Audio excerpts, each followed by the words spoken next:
믿게 하려 함이라는 제목으로 여러분과 은혜를 나누려고 합니다. 오늘 51번째네요. 이제 앞으로 한 두세 번, 길면 한 네다섯 번이면 아마 끝나지 않을까 그런 생각을 합니다. 이제 좀 끝내야 되겠어요. 이제 그동안 많이 했으니까. 자, 우리가요, 그동안 이렇게 공부했습니다. 믿음이란 뭐라 그랬어요? 대화라 그랬어요. 그러면 그 믿음의 대화는 무엇으로 대화할 건가? 누구와 대화하는 거예요? 우리 주 예수 그리스도. 그 예수 그리스도와 대화를 하는데 뭐로 대화를 할 건가? 뭐라 그랬어요? 말씀이라 그랬어요. 말씀으로 대화하는 거. 다른 걸로 대화하는 거 아니에요.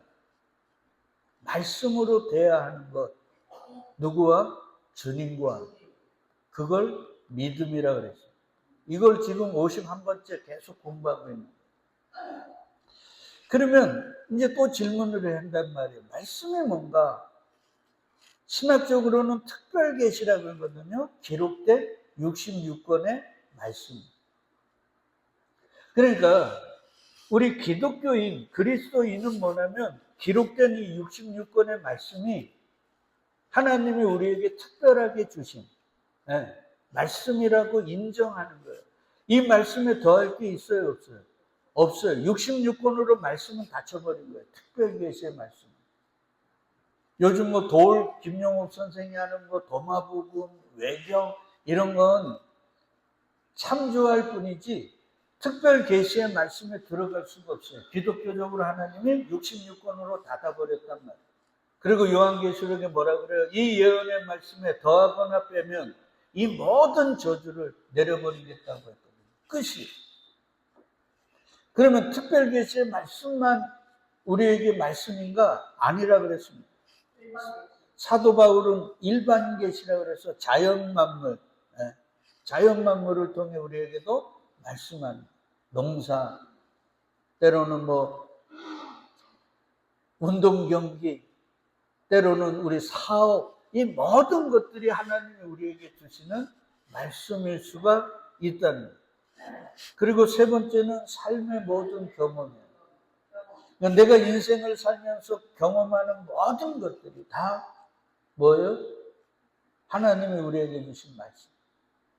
요걸 조금 더 좀 광의적으로 해석하면 바울이 고린도 교회에게 뭐라 그래요? 여자는 뭐함으로?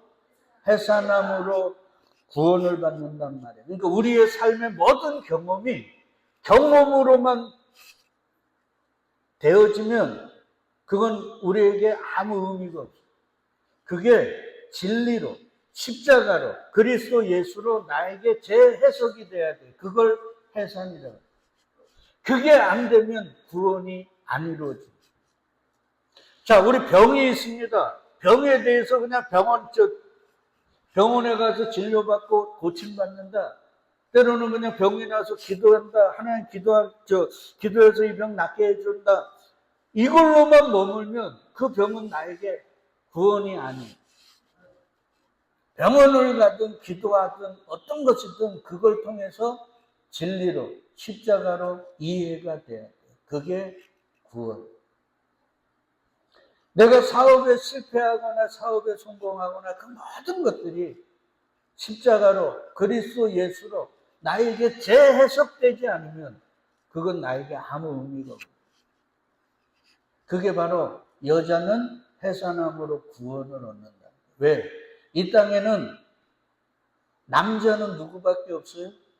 예수 그리스도밖에 없어요. 왜 그러냐면 남자는 생명을 주는 이거든요. 생명은 누구에게밖에 없어요? 예수 그리스도밖에 없으니까 예수만 남자고 나머지는 다 여자란 말이에요. 그러니까 여자인 교회야. 너희는 반드시 어떤 것이든 해산함으로 구원을 얻는 거야. 이 말. 그러니까 믿음은 대하라는 이 말 속에 여러분 깊은 진리가 있단 말이에요.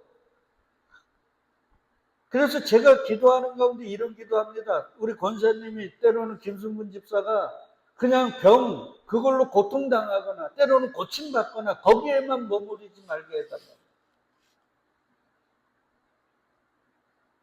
그건 나에게 아무 의미가 없는 거예요. 그 병의 아픔과 때로는 병을 고침받은 그 경험을 통해 그리스도 예수와 내가 그 병으로 무언가 대화하고 내가 그 대화에 동참하고 참여하고 그리고 그 대화를 내가 온 마음으로 내 삶으로 받아들이는 거예요.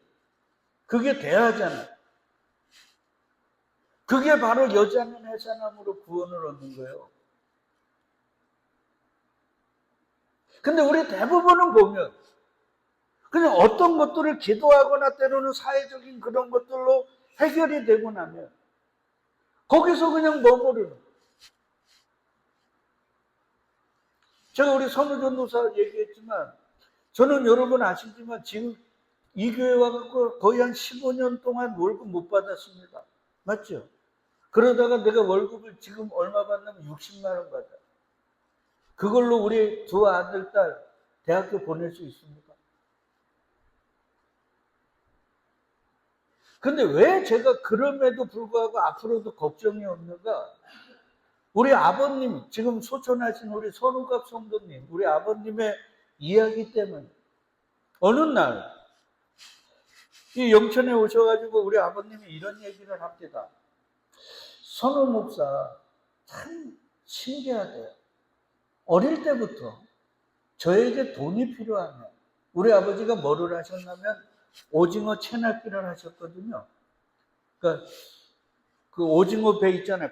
밤에 보면 불이 막 불야성 같잖아요. 그거 타고 가갖고 이제 뭐 2박 3일 나가요. 쫙 바다로 나가갖고 공해까지 가갖고 오징어를 낚으시는데 저에게 뭔가 돈이 필요할 때면 만약에 이제 그 배가 크면 한 40명 타거든요. 뭐하러 탑니까? 오징어 잡으러 가잖아요. 근데 밤에 오징어를 잡으려고 이제 그 낚시를 하다가 보면 오징어가 우리 아버지 그 낚시에만 올라온다는 거예요. 그러니까 그 40명에 있는 사람들이요. 밤새 이거를 돌리는데 낚시를 내렸다가 올렸다가 하는데 거의 잡지를 못하니까 그 2박 3일 바다로 나갔다가 화가 나가지고 들어가서 자버린다는 거예요. 우리 아버지만 밤새 올리는 거예요. 언제만 저에게 돈이 필요할 때.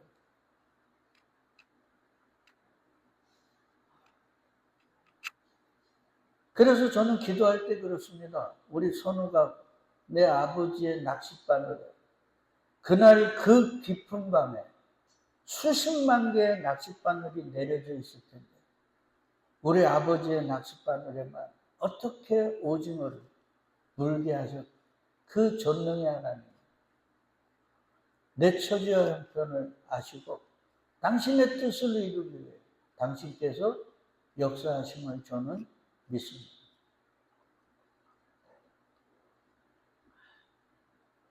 그리고 저는 주어진 삶에 나를 맞춰요. 그러니까 때로는 돈이 여유가 있으면 제가 좀 하고 싶은 핸드폰도 좀 좋은 걸 사고 이렇습니다. 근데 돈이 없으면 안 씁니다. 안 쓰면 되죠. 안 먹으면 되지 않습니까? 그러니까 우리는요, 자꾸 착각을 해요. 예수 믿음이란 그저 비나이다 갖고 하늘에서 내가 원하고 바라는 게 다 주어지는 게 아니에요. 내 삶을 어디로 인도하시든 거기에 나를 뭐 하는 거예요? 맞추는 거예요. 좀 부하게 주시면 배부르게 먹고 때로는 물질적으로 좀 어렵게 하시면 거기에 나를 맞춰.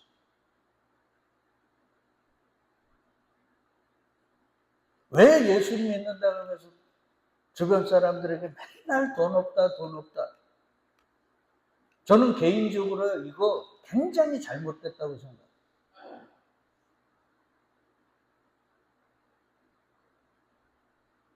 그냥 주어진 삶을 거기에 맞추면 돼요. 저는 지금도 확신합니다. 지금 하늘나라에 가 있는 우리 박구들 집사가 예전에 영세민 돈 받아가지고 이분이 정신적으로 어려움을 겪어갖고 돈만 받으면 그냥 받는 그날에 다 없어져요. 다 없어지는 이유가 그 전에 어떻게 해요? 여기저기 빌려가지고 나오면 여기 갖게 받고. 그래갖고 내가 도저히 안 되게 해갖고 나중에 내가 그 합의를 보고요. 그 통장을 내가 관리했어요. 그래갖고 그분이 돌아가실 때요. 그 통장에 얼마 있었는지 압니까? 310몇만 원 있었어요. 그래서 그걸로요. 장례 치르고 그 딸내미가 우리 교회에 50만 원 감사원금 냈습니다. 그리고 나머지 돈 더 내려는 거예요. 그 돈 엄마가 손자에게 옷 하나 사주는 거라고 나는 그렇게 믿고 있으니까 옷 사 입히라고 줬습니다. 그 딸이 진짜 깜짝 놀랐어요. 300몇만 원 그 통장을 주니까. 왜 못 삽니까? 먹을 것 다 먹고 누릴 것 다 누리고 없으면 빌리고 사는 게 그게 예수 믿는 사람의 자세 맞습니까? 주님이 그러라고 우리를 예수 믿게 하겠습니까? 그래서 제가 가장 경계하는 건 교인들 간에는 동거래하는 거 아니에요. 성도들 간에는 동거래하는 거 아니에요. 동거래 잘못하면요. 그걸로 큰일 나요. 그러니까 나는 빌려줄 돈도 없으니까 저에게 뭐 돈 빌려주세요 이런 얘기도 하지 말고요. 저는 오직 예수 그리스도밖에 전할 게 없으니까 저에게 다른 부탁하지 마세요. 그리고 우리 교인들 간에는 동거래 안 했으면 좋겠어요. 아예 동거래 하려면 준 거라고 생각하고 하시든지. 그리고 그것 때문에 저에게 뭐 누구 빌려줬는데 돈 안 갚네 이런 말 하지 마세요. 저는 미리미리 얘기했습니다. 자, 삶의 모든 경험들을 우리는요, 그리스도 예수와 어떻게 해야 돼요? 연결시켜 내가 해석이 돼야 돼요. 그걸 받아들여야 돼요. 그래야 저같이 앞으로 내일 때거리가 없어도 그 주님 안에서 이게 왜 이렇게 이끌어 가시는지를 고민할 거 아닙니까? 그걸 사도 바울은 내게 능력 주시는 자 안에서 내가 뭐 한다고요? 모든 걸 할 수 있느니라 이 말이에요. 내가 무슨 슈퍼맨이 되고 이런 게 아니라 어떤 상황이 되든 그리스도인으로 성도로서의 그 품위와 태도와 삶의 자세를 내가 부끄럽지 않게 할 수 있다는 거예요. 그게 능력입니다. 그걸 여러분 꼭 해요. 제가 왜 이런 얘기를 하는가? 좀 이따가 한번 우리 얘기를 해보자고요. 자, 그렇게 말씀이, 믿음이 예수 그리스도가 우리라는 산, 우리라는 땅에 떨어지면 그 씨앗이 우리를 어떻게 한다 그래요? 이렇게 떨어지면 그 씨앗이 반드시 열매를 맺어야 되잖아요. 열매를 맺기 위해서는 땅인 우리를 어떻게 한다고요? 먹어버려요. 그러니까 땅의 입장에서는 씨에게 어떻게 되는 거예요? 먹히는 거예요. 여러분 잘 아세요. 씨가 땅을 먹는다는 건 땅의 입장에서는 사는 거예요, 죽는 거예요? 죽는 거예요. 그러니까 그리스도 예수가 그의 진리가 그의 말씀이 우리 안에 떨어지면 우리는 반드시 어떻게 해야 돼요? 죽어야 돼요. 안 죽으면 열매가 맺어질 수 있어요, 없어요? 없어요. 이게 전부예요. 그러니까 주님은 내 씨앗이 너희에게 떨어져 뭐 맺기를 원해요? 열매 맺기를 원해요. 그러기 위해서 나는 너희를 어떻게 해야 돼요? 네, 죽여야 돼요. 이걸 여러분이 이해해야 돼요. 이거 계속 먹는 거예요. 뭐가? 씨가. 만약에 거꾸로 땅이 씨를 먹어버리면 열매를 맺을 수 있어요, 없어요? 없어요. 절대 없어요. 근데 예수라는 하나님이 농부시잖아요. 씨는 말씀이고 예수 그리스도거든요. 그분이 씨를 뿌리면 열매가 안 맺을 수 있어요, 없어요? 없어요. 왜 그러냐면 우리 요한복음 15장의 포도나무와 열매 그거에 대해서도 배우지만 우리가 만약에 농부이신 주님께서 농사를 짓는데 열매를 못 맺는다 그러면 누가 잘못된 거예요? 농부가 부실한 거잖아요. 그러니까 그분은 심었다 하면 열매가 되는 거예요.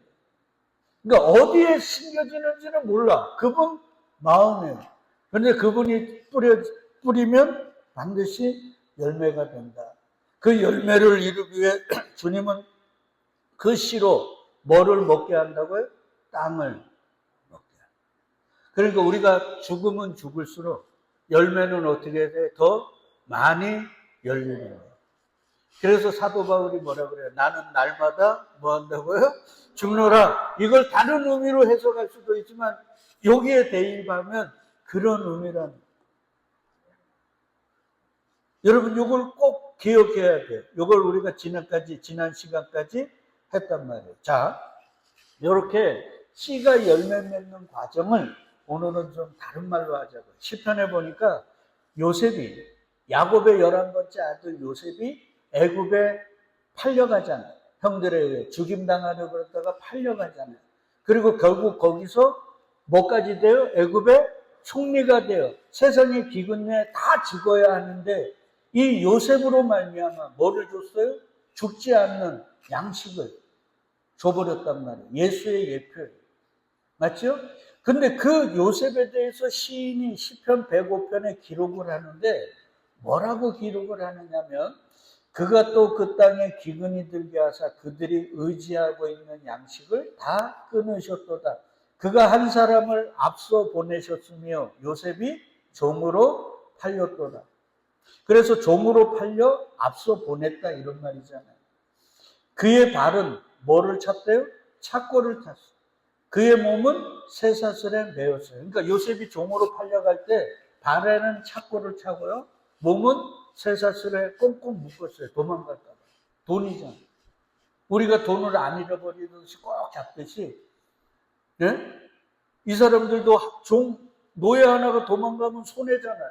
그러니까 못 도망가게 발에 착고를 채우고 몸엔 쇠사슬을 꽁꽁 매가지고 보냈다는 거예요.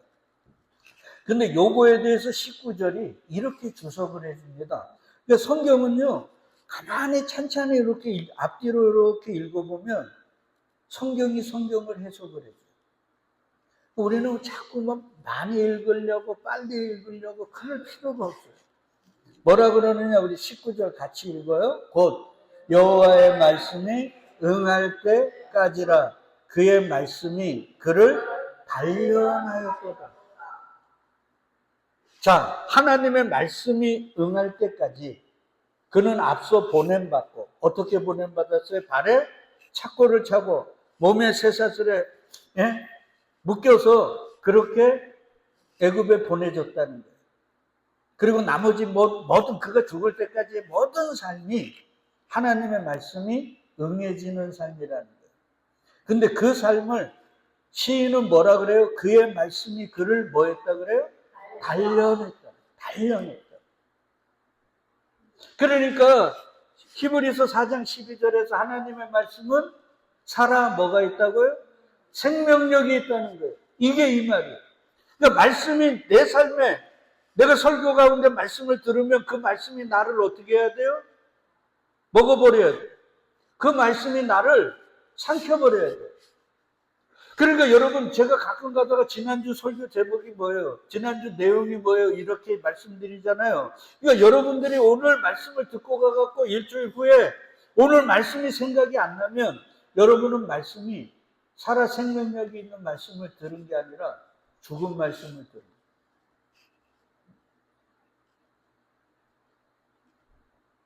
그 말씀이 만약에 살아 생명력이 있다면 그 말씀이 여러분들을 어떻게 해야 돼요? 생각에서부터 마음으로 삶으로 그 말씀이 여러분을 먹어버려요.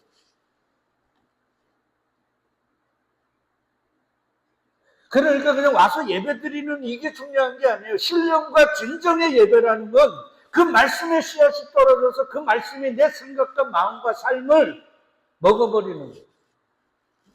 그래서 뭐로 열매 맺는 거예요?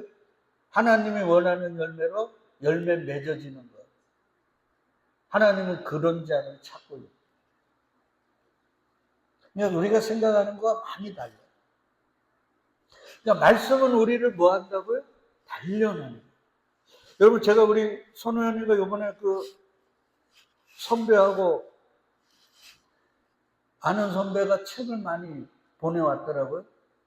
그래갖고 수백 권이 돼가지고 어디 놀 데가 없어가지고 그때 또 목사 하나가 또 수백 권 줘가지고 제 저기 서재 부족해가지고 2층에다가 또 하나님이 기가 막히게 쓰레기 저기 버리는데 보니까 야, 참 기가 막혀. 한 10만 원짜리 책꽂이가 하나, 진짜 이쁜 책꽂이가요. 거기 딱 있는 거. 그래갖고 그거 2층에 올리려고 그랬는데 그날 저기 갔잖아요. 예? 여기 저 건강검진 받고 우리 집사람하고 밥 먹으러 갔어. 야, 이거 올려야 되는데 안 오고 있는 거야. 난 또 뭐 한 번 일하면 그거 일을 끝내야지. 왔다 갔다 하는데 오나. 그래갖고 요 옆에 있는데 시정률이 아저씨가 하나 그 일하는 그 부장이 있는 거예요. 그래서 난 차장이라고 그러거든. 차장님 잠시 좀 도와달라 그러니까 뭘 도와줘요. 그래서 책꽂이를 올렸어요. 책꽂이 올리고 이제 그분 보고 뭐 커피라도 하나 사드릴까요? 그러니까 싫다 그래. 그래서 제가 다음에 한번 사드릴게요. 그리고 집에 딱 들어와서 책상에 딱 앉는데 우리 집사람이 들어왔더라고요. 근데 쌤이 그 가게에서 커피 있잖아요. 맞죠? 아이스 커피 딱 사가지고. 그래갖고 그거 따라가지고 아저씨 드렸죠. 기가 막혀요. 일하기 싫어하는 사람은, 진짜. 그래갖고 그 책꽂이에다가 책을 다, 야가 금요일 날 와갖고 그날 밤에 그 전에 올려놓고 정리를 했어요. 그래서 오늘 새벽에 기도를 하다가 뭔 책이 뭐 있나 그래가지고 제일 앞에 있는 책을 제가 딱 들었어요. 스카이 제손이라는 분이 쓴 책이에요. 종교에 죽고 예수와 살다라는 책입니다. 우리 현이가 거기다 뭐 밑줄 놓고 읽은 것 같아요. 네가 읽었던지 아니면 다른 사람이 읽었던지. 근데 이 책을 제가 다 읽은 게 아니라 서너 페이지 정도 읽다가 굉장히 감동을 받았어요.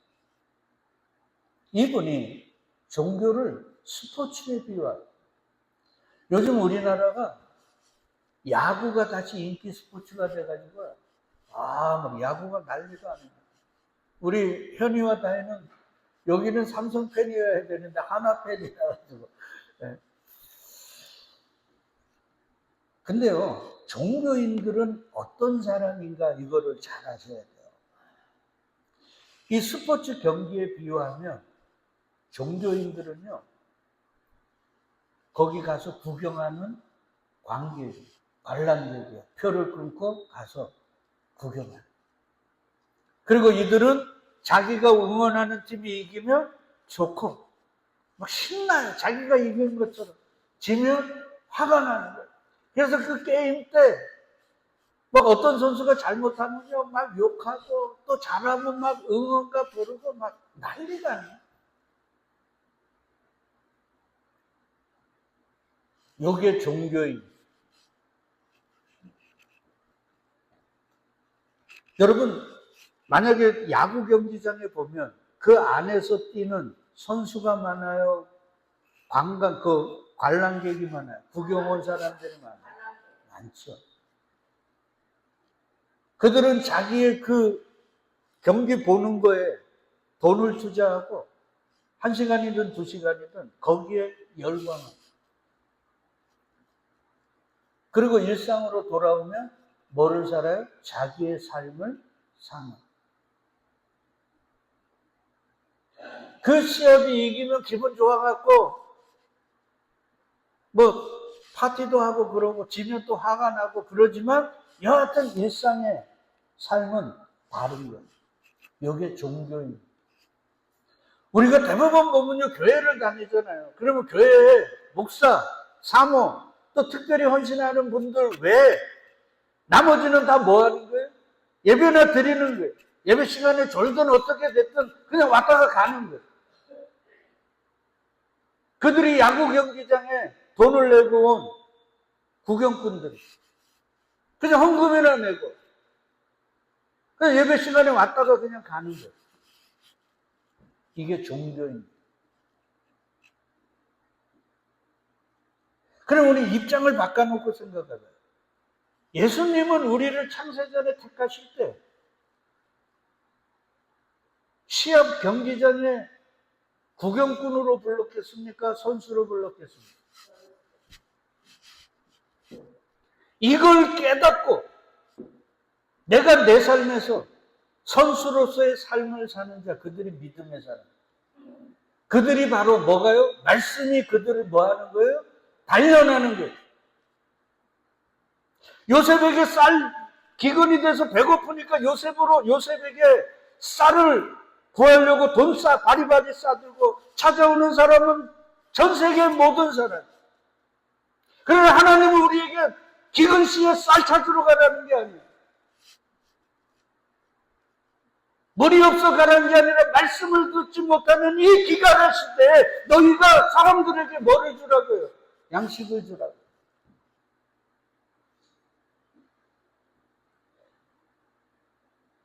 그러니까 기근 시에 양식 사러 오는 사람으로 우리를 택하신 게 아니라 그 사람들에게 뭐를 주라고? 양식을 나눠주는 요셉으로 부르셨다는 거예요. 근데 종교인들은 그걸 잊어버리고 그냥 교회나 다니면서 거지에게 뭐 주는 것처럼 헌금이나 내면 그냥 나는 할 일 다 했다고 생각하는 거예요. 그들은 종교인이고요. 교회를 다니는 사람이지 믿음의 사람은 아니에요. 그래서 여러분 잘 아시지만 출애굽을 하고 나서 하나님이요, 그 출애굽한 이스라엘 백성들을 뭐라고 부른지 압니까? 출애굽기 12장 41절 같이 읽어요. 430년이 마치는 그날에 여호와의 군대가 다 애굽 땅에서 나왔은즉 출애굽한 300만이 넘는 사람들을 성경은 하나님은 뭐라 그래요? 여호와의 뭐라고요? 군대를. 그러니까 저와 여러분들은 군인으로 부른 거예요. 군인은 뭐 하는 사람들이에요? 싸우는 사람들이에요. 여러분 지금 세계에 전쟁들이 많지만 우리 굵직굵직한 전쟁을 봅시다. 러시아, 우크라이나 전쟁, 그리고 이란과 이스라엘의 전쟁. 우리는 그냥 유튜브나 방송에서 그냥 미사일로 폭격하고 사람이 죽어가는 거 그냥 바라보잖아요. 아이고 안 됐다. 때로는 더 죽여라, 더 죽여라. 성향에 따라 그렇게 얘기합니다. 이게 종교인들. 거기서 폭탄이 날아가고, 총알이 날아가고, 거기서 사느냐 죽느냐를 그 기로 앞에서 말이에요. 움직이고 자기의 임무를 수행하는 사람, 그들이 뭐예요? 군인이죠.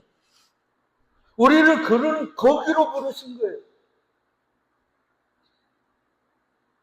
그러니까 우리는 이 하나님의 나라, 여기에 군인으로 우리는 누구와 싸우는 거예요? 주님 나라 갈 때까지 사단의 나라, 어둠의 나라, 세상 나라와 싸우는 군인으로 부른 거지. 그 싸움을 구경하는 사람으로 부른 게 아니란 말이에요. 그러니까 남의 간증 듣고 울지들 마시고 여러분의 간증의 주인공이 돼야 돼요. 때로는 쓰러져 죽더라도. 근데 교회들마다 다 종교인들만 넘쳐나서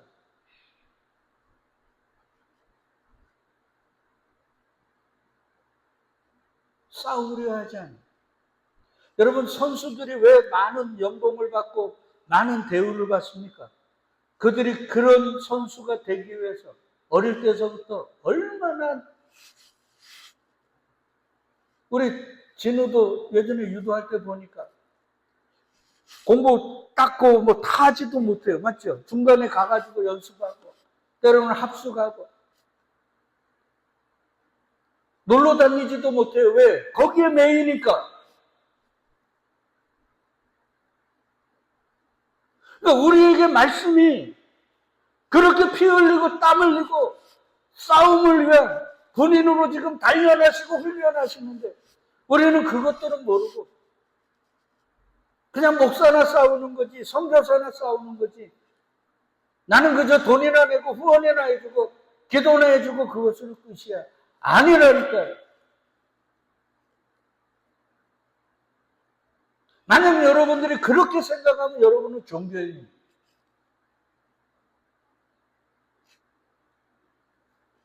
하나님은 창세전에 택한 자들을 절대 그대로 내버려두지 않아요. 그들의 삶에 개입하셔서 말씀으로 그들을 죽이시고 그들을 단련하시고 그들을 뭐로 세우는 거예요? 선수로 뛰게 하시고. 여러분, 야구 경기가 하나 승리하기 위해서는 홈런 타자만 있나요? 투수도 있고 포수도 있고 때로는 번트도 돼야 되고 때로는 희생타도 내야 되고. 우리는 다 홈런 타자를 원해요. 스포트라이트 바라고 MVP 그 사람만 집중하지만 그 MVP 하나가 되기 위해서 그 밑에서 수많은 사람들이 같이 땀 흘리고 같이 노력했다는 거 우리는 있어요. 여러분, 성경에 보면 예수님의 제자들 가운데요, 베드로도 하나님이 귀하게 쓰셨지만 베드로보다 먼저 순교한 주님의 제자가 있습니다. 누군지 알아요? 야고보입니다. 야고보는 공생애도 사역도 하지 못하고 그냥 바로 잡혀서 뭐 했어요? 죽었어요. 그 이후에 베드로는 감옥에서 나와가지고 세계적 부흥사로 사람들에게 추앙받고 베드로 이렇게 됐단 말이에요. 자, 하나님 보시기에는 베드로가 위대할까요? 아닙니다. 베드로도 귀하지만 그보다 더 앞서 죽어간 야고보가 주님에게는 귀한 거예요. 하나님은 우리에게 때로는 야고보적 사역을, 때로는 베드로적 사역을, 사도 바울적 사역을, 때로는 홈런 치는 타자로, 때로는 번트되는 사람으로, 때로는 희생타를 날리는 사람으로 우리를 부르시고 그렇게 쓰십니다. 그러나 중요한 것은 다 선수라는 절대 택한 자들은 구경꾼으로 관람객으로 환호할 수 없습니다. 직접 뛰는 거예요. 그래서 사도 바울이 그의 영의 아들 디모데에게 뭐라 그래요? 나와 함께 좋은 군사로 뭐를 받으라 그래요? 고난을 받으라.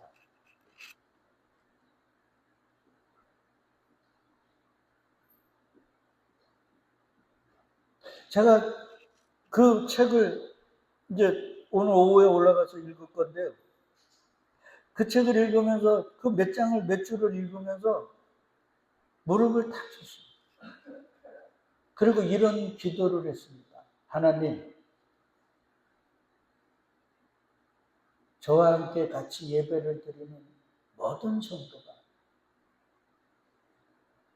구경꾼이 되지 말고 선수가 되게 하소서. 그들의 머리부터 발끝까지 말씀으로 다 도력하셨어라도 그들을 선수로 쓰소서. 단 한 명도 그냥 구경꾼 없게 해주세요. 제가 그렇게 기도했습니다. 그걸 성경은 말씀이 뭐를 한다고요? 단련하십니다. 오늘 요거밖에 못하겠는데 우리 믿음의 선배들이요 다 이 삶을 살았어요. 다음 주에는 엘리야, 아브라함, 요셉, 다윗, 예수의 제자들까지 다 성경을 들어서 제가 우리 한번 공부해보죠. 여러분, 이 말씀이 단련하는 삶 속에 저와 여러분들이 잊지 말아야 할 게 있어요. 뭐냐면 이런 말이에요. 유군이라는 시인이 대하라는 시를 썼어요. 그가 그 대하라는 시에서 이렇게 얘기합니다. 이쪽에서 소리를 멈추자 저쪽에서도 곧 소리를 멈추었다. 소리 안에 있을 때 들리지 않던 소리가 들리기 시작했다. 침묵도 소리가 될 수 있다는 것. 침묵에도 크나큰 성대가 있다는 것을. 많은 분들이 이런 얘기합니다. 우리 권사님도 그렇고 저 김순문 집사도 목사님 뭐 기도하고 주님께 뭐 들으려고 하면 뭐 들리지를 않아요. 잠만 옵니다, 이게. 근데 이분은 다르게 얘기하잖아요. 내게 음성으로 가르쳐 주시지 않는 그 침묵의 시간도 말씀하는 거라고. 소리가 있다는. 크나큰 성대로 주님이 우리에게 말씀한다는 거예요. 그러니까 우리를 선수로 부르셔서 지금 단련하시는데 크나큰 성과가 나지 않을 수 있습니다. 내 기대로 되지 않을 수가 있어요. 아무리 보고 뭔가 살피려 해도 보여지고 만져지는 게 없을 수도 있어요. 그러나 그 모든 것 속에 하나님이 지금 우리와 함께 계셨어요. 어떻게 쓰실지는 모르지만 우리를 선수로 지금 키우고 계시다는 걸 믿으세요.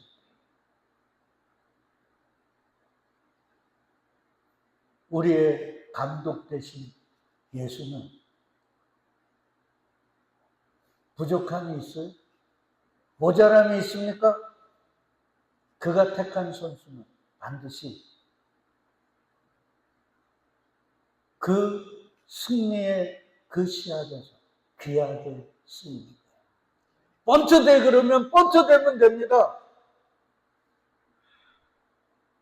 너는 나가서 그냥 죽어 그러면 죽으면 되는 거예요.